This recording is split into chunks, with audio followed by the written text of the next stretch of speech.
pouvoir examiner le récit tel qu'il est raconté dans les livres d'histoire. Dieu était très mécontent de ce que les gens étaient devenus. D'après la Bible, la vilainie sous toutes ses formes était à l'ordre du jour. Dieu a donc ordonné à un homme appelé Noé de construire une arche. Seuls Noé et sa famille seraient épargnés des flots dévastateurs du déluge qui provoqueraient la destruction du monde.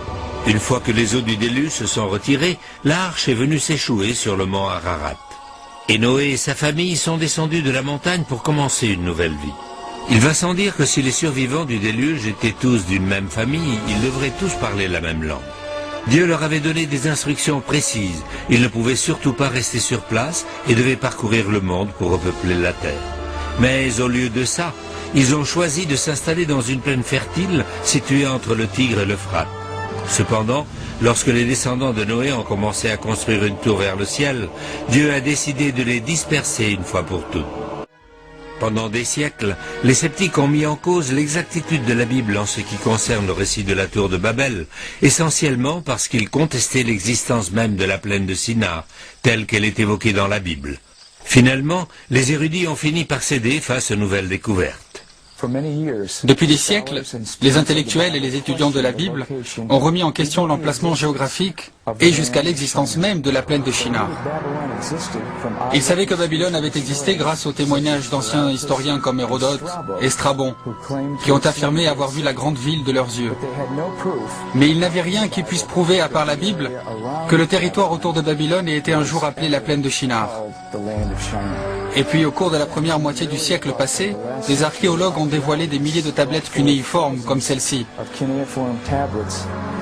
Ces tablettes en provenance d'Égypte, de Syrie et des royaumes hittites et horites faisaient apparaître le nom de Shinar sous diverses prononciations.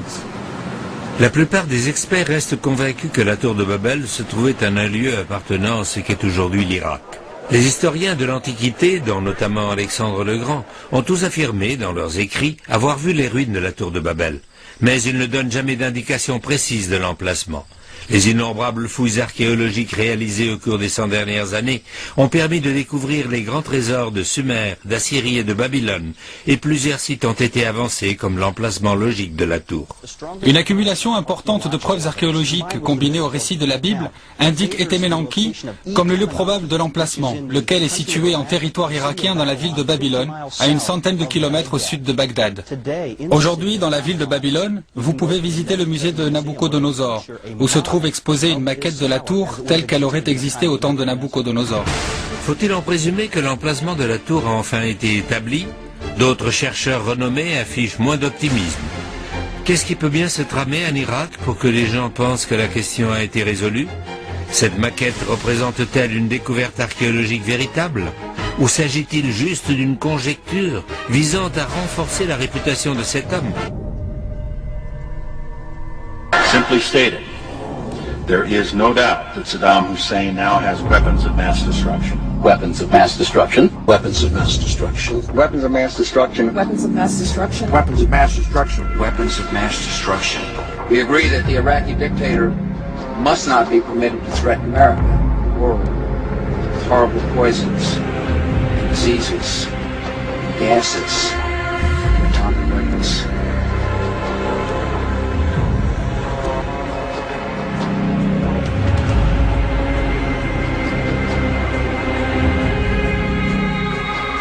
Evidence from intelligence sources, secret communications, and statements by people now in custody reveal that Saddam Hussein aids and protects terrorists, including members of Al-Qaeda.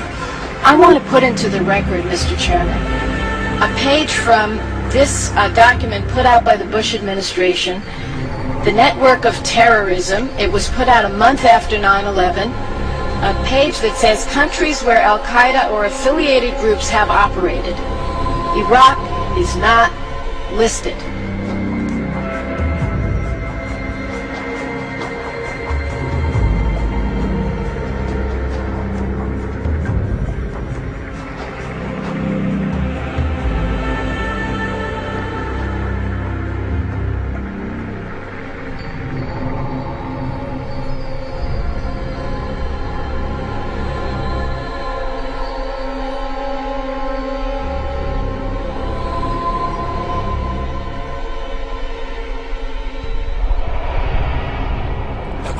écrits sumériens, les temples tours de Mésopotamie servaient à communiquer avec les anciens astronautes, ou les dieux.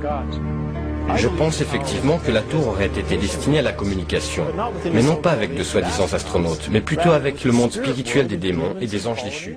We have before us the opportunity to forge for ourselves and for future generations a new world order, a world where the rule of law, not the law of the jungle, governs the conduct of nations. When we are successful, and we will be, we have a real chance at this new world order, an order in which a credible United Nations can use its peacekeeping role to fulfill the promise and vision of the UN's founders.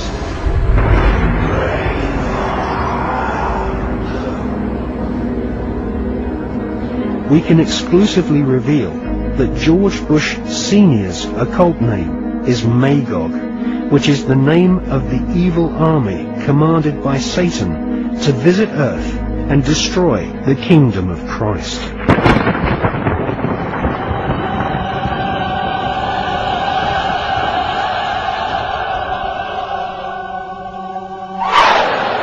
These minor antichrists, or Dajjals, herald the era of the great Dajjal, the supreme Antichrist, the premier son of Satan, who will spread terror in the name of peace. So long until they suspend and or make it clear that they that their statements aren't real. Yeah, I believe they want to have the capacity, the knowledge, in order to make a nuclear weapon, and I know it's in the world's interest to prevent them from doing so.